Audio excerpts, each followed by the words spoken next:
Genesis chapter 3.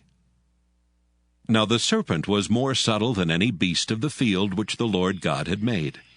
And he said unto the woman, Yea, hath God said, Ye shall not eat of every tree of the garden?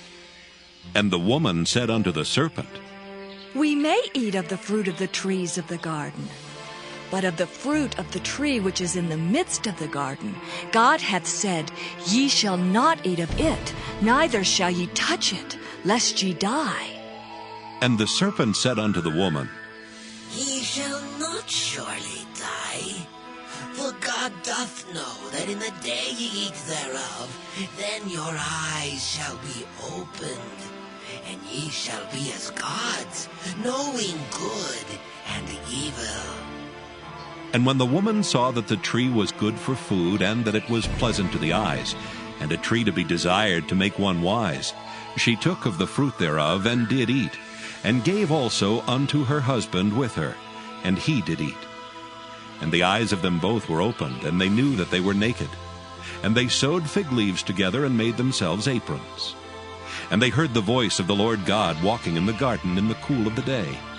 And Adam and his wife hid themselves from the presence of the Lord God amongst the trees of the garden. And the Lord God called unto Adam, and said unto him, Where art thou? And he said, I heard thy voice in the garden, and I was afraid because I was naked, and I hid myself. And he said, Who told thee that thou wast naked? Hast thou eaten of the tree whereof I commanded thee that thou shouldest not eat? And the man said, The woman whom thou gavest to be with me, she gave me of the tree, and I did eat. And the Lord God said unto the woman, What is this that thou hast done? And the woman said, The serpent beguiled me, and I did eat.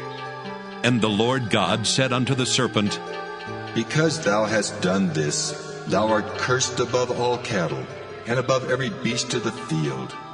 Upon thy belly shalt thou go, and dust shalt thou eat all the days of thy life. And I will put enmity between thee and the woman, and between thy seed and her seed. It shall bruise thy head, and thou shalt bruise his heel.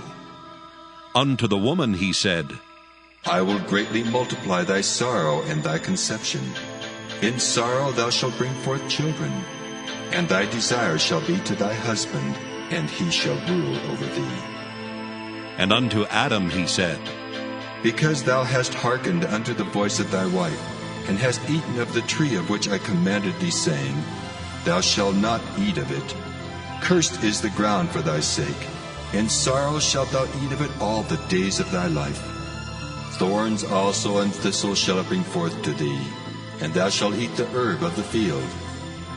In the sweat of thy face shalt thou eat bread till thou return unto the ground. For out of it wast thou taken. For dust thou art, and unto dust shalt thou return. And Adam called his wife's name Eve, because she was the mother of all living. Unto Adam also and to his wife did the Lord God make coats of skins, and clothed them. And the Lord God said, Behold, the man is become as one of us, to know good and evil.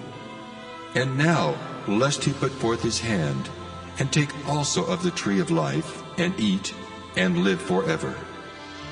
Therefore the Lord God sent him forth from the Garden of Eden to till the ground from whence he was taken. So he drove out the man, and he placed at the east of the Garden of Eden cherubims, and a flaming sword which turned every way to keep the way of the tree of life.